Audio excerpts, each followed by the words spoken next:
नमस्ते दोस्तों, कैसे हो आप सब। आज मैं तुम्हें एक बहुत ही मजेदार और शिक्षाप्रद कहानी सुनाऊंगा। यह कहानी है समझदार बूढ़े उल्लू की, जो हमें बहुत कुछ सिखाती है। चलो शुरू करते हैं। बहुत साल पहले घने जंगल में एक बूढ़ा उल्लू रहता था। सब उसे उल्लू चाचा कहते थे। उल्लू चाचा बहुत बुद्धिमान थे और उनकी सलाह लेने के लिए दूर दूर से जानवर आते थे।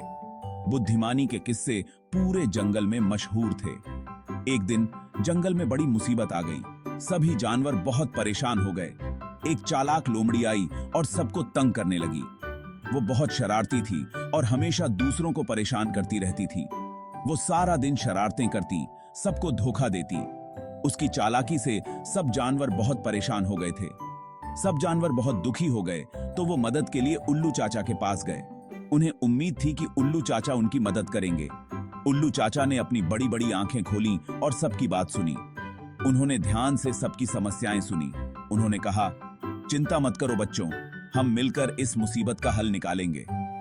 सब जानवर उल्लू चाचा की बात सुनकर थोड़ा राहत महसूस करने लगे। उन्हें यकीन था कि उल्लू चाचा के पास कोई न कोई उपाय जरूर होगा। अगले दिन उल्लू चाचा ने सब जानवरों को बुलाया। उन्होंने सबको एकत्रित किया और एक योजना बनाई। उन्होंने कहा, देखो, हमें इस चालाक लोमड़ी को सबक सिखाना है। चलो एक प्लान बनाते हैं। सब जानवर उल्लू चाचा की बात मानकर योजना बनाने में जुट गए। उल्लू चाचा ने बहुत सोच समझकर एक प्लान बनाया। उन्होंने सबको बताया कि अगले दिन वो लोमड़ी को नकली खजाने का लालच देंगे। सब जानवर खुशी से तैयारी में लग गए। अगले दिन उल्लू चाचा, खरगोश, बंदर और हिरण मिलकर जंगल में नकली खजाना छिपा दिया। लोमड़ी को जब इसके बारे में पता चला तो वो बहुत खुश हुई। वो खजाना लेने के लिए फौरन दौड़ी, लेकिन जैसे ही लोमड़ी ने खजाना उठाया, वो एक जाल में फंस गई। उल्लू चाचा और सब जानवर वहां पहुंचे और लोमड़ी को समझाया। लोमड़ी ने माफी मांगी और कहा कि वो अब कभी तंग नहीं करेगी। उल्लू चाचा ने कहा, ठीक है, अगर तुमने अपनी गलती मान ली तो हम तुम्हें माफ करते हैं, लेकिन याद रखो, चालाकी से कुछ नहीं मिलता।